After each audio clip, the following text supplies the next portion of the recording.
everyone, it's me, Kaity. Welcome to a special Micro Magic episode of Idiot's Guide to Imagineering. Even though we're in the off-season, the magic doesn't stop. Today, I'm taking you back to 2002, just 4 years after Disney opened Animal Kingdom. Times were tough, though, but this park was wild. Join me now as we take a deeper look into the iconic marketing campaign that will forever remind you that Walt Disney World Resort's fourth park is Nahtazu. Or is it?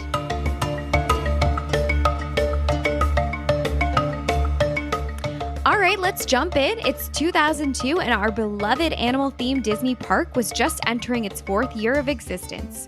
Orlando tourism was struggling in a post-September 11th economy, and Disney was also experiencing financial losses brought on by Euro Disney. Animal Kingdom also was struggling to find its footing. Company budget cuts halted any potential expansion growth of Animal Kingdom, and it was crisis mode as guests were referring to the park as a half-day park. The general consensus of the public was that they just didn't understand this place. The park was always intended to be a place to explore animals of the past, present, and in initial designs, fantasy. But why would Disney create something that in theory sounded like any old zoo off the street? Well, Walt had always wanted an animal-themed land where humans and live animals could commingle. He imagined Adventureland to be like this, but at the time, there was no way to complete this safely for humans or animals. So he decided to utilize animatronics. However, at the time of Animal Kingdom's development, Disney now had the ability and knowledge on how to complete this the responsible way. Michael Eisner decided it was time to bring an idea like this to light. But unfortunately, guests were confused as to why they would need to spend $50+ to essentially go to the zoo. Also, I'm laughing that guests are balking over $50 plus tickets. Times have changed. But this is exactly what Imagineer and lead designer for the project, Joe Rohde, was trying to combat during the early stages of development. Joe wanted this park to be something the world really needed. He wanted guests to feel like they were transitioning from world to world seamlessly and completely immersed, but where the experience and what you see and feel is unique to just you. Joe and his team did an amazing job at creating this, but why wasn't it working? Well, remember how I mentioned original plans were to include animals of fantasy? And remember how I said the park faced budget cuts? Well, plans for an additional Beastly Kingdom land were shelved, and thus the early days of the park offered extremely limited offerings in terms of rides and experiences.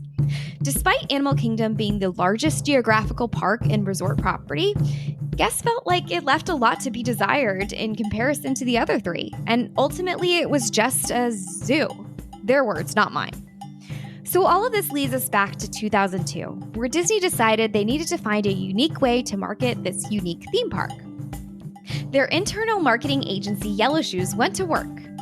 The team wanted to create a campaign that would remove any zoo connotation and build this as a fun experience for the family, unlike anything else they'd experienced.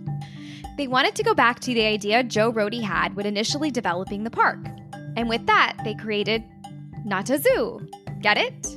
Not a zoo. It was designed to sound like it could be a Swahili word, but it's not an actual word in any language. They would create a 30-second commercial taking you throughout Animal Kingdom with lots of smiling faces, views of the animals, and the narrator ending the promo by saying, Disney's Animal Kingdom. It's many, many things, but remember, it's Nahtazu. Nahtazu.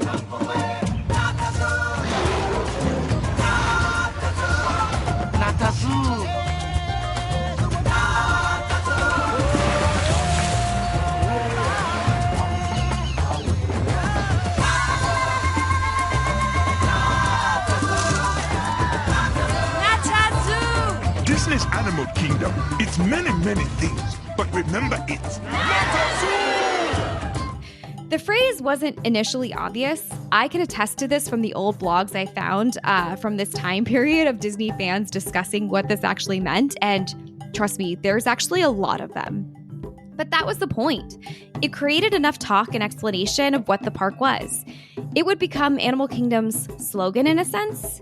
And even though our very own idiot Marissa didn't seem to remember this phrase, I can remember vividly with my whole class yelling it on our way to lunch because someone came in with their new Animal Kingdom shirt on no uniform day. And it wasn't just my school who recognized it. The campaign would successfully run from 2002 to 2006. And while the slogan is catchy and sort of iconic in Disney Parks history, the opening of Expedition Everest on April 7th, 2006 was really the attraction needed to change the public's opinion of this place from being just a half-day park. And since then, we've also seen the opening of Pandora, World of Avatar, the addition of nighttime entertainment, and now we're about to see the future development of the tropical Americas. I think it's safe to say Animal Kingdom has secured its place as a full-blown experience and definitely not just a zoo at the Walt Disney World Resort. Thanks so much for joining me on this special Micro Magic episode. If you're loving our show, it would mean so much if you left us a 5-star review. And if you do, screenshot and DM us at Idiots Imagineering because we'd love to give you some special goodies.